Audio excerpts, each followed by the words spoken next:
If you are going to take the trouble to build rather than do the easy thing and buy a ready-made house, it is probably because you want something which in every sense will be your own.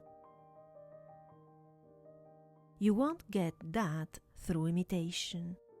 The very word implies a sacrifice of integrity, therefore of individuality. Much more is involved than a choice of external style, for true individuality obviously is more than skin deep. It isn't applied from without, it grows from within. Don't think of your house as an impersonal shelter of so and so many rooms, tucked behind a conventional false front, but as an outgrowth and expression of the best conceivable pattern for your life.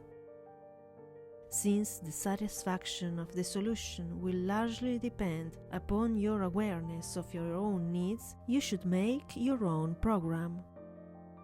An architect is only secondarily a psychiatrist. Houses are complex organisms, and a good one is the joint creation of an alert, enlightened client and an able, sympathetic architect. It's hard to think freshly about anything as mixed up with emotion and tradition as a home. It's easier to think down an accustomed groove to an accustomed end, even when one suspects that the old familiar answers are pretty meaningless. Prejudice may be fine and sacred things, but before you sacrifice to them, it's wise to make sure that they are your own and not other people's. Not only direct thinking is needed, but direct seeing as well. That is even more difficult. We rarely see the actual substance of the buildings around us because we're always looking beyond them to a story. The air gets thinner and thinner as we close our eyes to reality and move into a world of symbols. We get English castles for colleges, Italian palaces for banks, Spanish villas for filling stations, and houses which try to look as though they had been built 200 years ago in New England.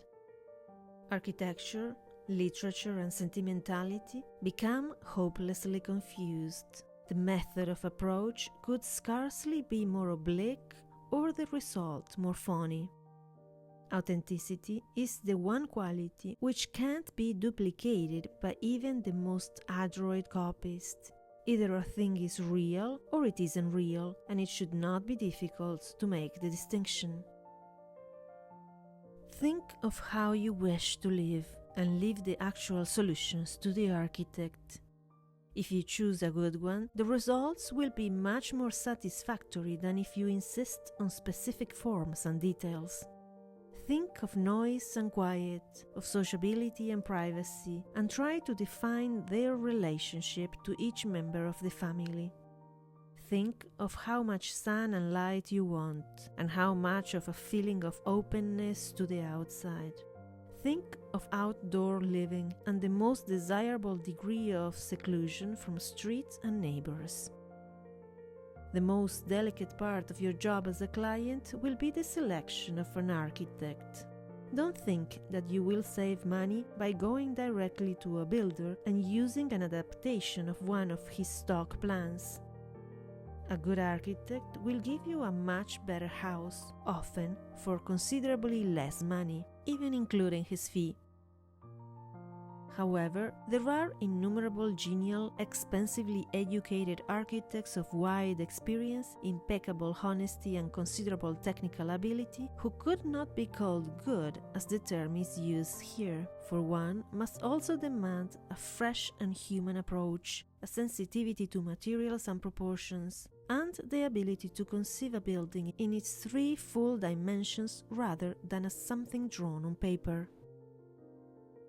Modern architecture is an attitude towards life, an approach which starts with living people and their needs, physical and emotional, and tries to meet them as directly as possible with the best procurable means. Otherwise, there are no rules.